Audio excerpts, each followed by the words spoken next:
Karibu kwa mara nyingine tena mtazamaji wa The World News katika kipindi hiki cha ulimwengu wa siasa. Mimi ni Adam Hussein. Rais wa Marekani Donald Trump anasema Iran itafutwa kabisa duniani ikiwa itashambulia meli zake. Rais huyo wa Marekani Bwana Trump amesema katika mahojiano na Fox News mnamo siku ya Jumatatu kwamba Iran itafutwa kabisa katika dunia ikiwa itaendelea kushambulia meli za Marekani wakati wa operesheni itwayo Project Freedom. Pia amesema Iran imekuwa rahisi sana kushawishika katika mazungumzo ya amani, huku akisisitiza kuwa Marekani ina uwezo mkubwa wa kijeshi kuliko Iran.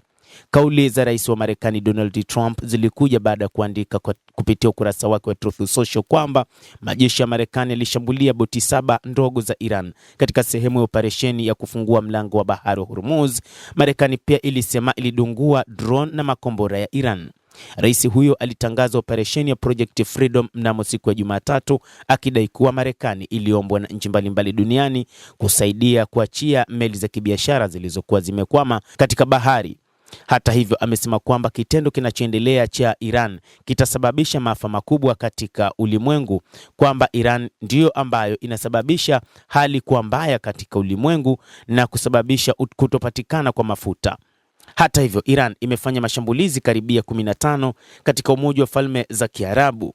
Umoja wa Falme za Kiarabu ulisema umekumbwa na mashambulizi mapya kutoka Iran iliyohusisha makombora 15 pamoja na ndege zisizokuwa na rubani katika tukio linaloendelea kuongeza mvutano katika eneo hilo la Ghuba. Kwa mujibu wa Wizara ya Ulinzi ya Umoja wa Falme za Kiarabu, shambulizi hilo limejumuisha makombora 12 ya ballistic, makombora 3 ya cruise pamoja na drone 4. Watu 3 wameripotiwa kujeruhiwa kufuatia tukio hilo.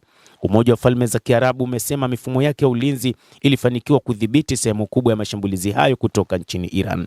Hata hivyo, Iran imesema kwamba mashambulizi hayo yamefanywa katika maeneo ambayo yalikuwa na rasilimali za Marekani, lakini pia ni kutokana na namna ambavyo umoja huo wa Falme za Kiarabu umekuwa ukiunga mkono mipango ya Marekani katika kila nyanja. Hata hivyo, moja kati ya mambo ambayo wakati huu yanaendelea ni namna kila nchi kuona jinsi ya kufanya ili kuzuia mashambulizi ili yasiendelee. Waziri Mkuu wa Pakistan Shehbaz Sharif amelaani vikali mashambulizi ya makombora na ndege zisizokuwa na rubani yaliyolenga miundombinu ya kiraia nchini United Arab Emirates UAE usiku wa jana. Na katika taarifa iliyochapishwa kwenye mtandao wake wa X, Sharif ameeleza mshikamano kamili na rais wa UAE Sheikh Mohammed bin Zayed Al Nahyan, akisema Pakistan inalaani kwa nguvu zote mashambulizi ya makombora na drone yaliyolenga miundombinu ya kiraia nchini humo.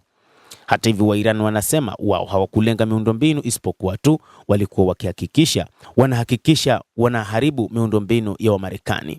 Mohammed Bakr Kalibaf, mmoja wa viongozi wenye ushawishi mkubwa katika uongozi wa Iran na spika wa bunge la Iran, amesema katika taarifa ya hivi karibuni kuwa mkakati mpya unaendelea kuimarishwa kuhusu mlango bahari wa Hormuz.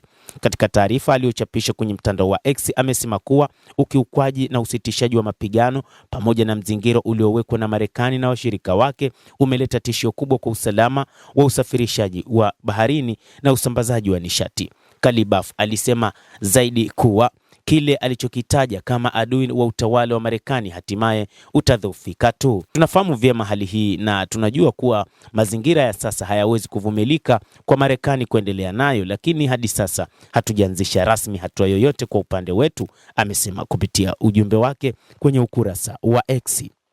Endelea kutufuatilia mtazamaji, na nikusihi usisahau kulike, usisahau kucomment, kadhalika kusubscribe channel yetu hii upate habari hizi kwa mapana kupitia The World News. Mimi ni Adam Hussein, endelea kuwa nasi wakati wote, endelea kutufuatilia uyajue mengi yanayojiri duniani.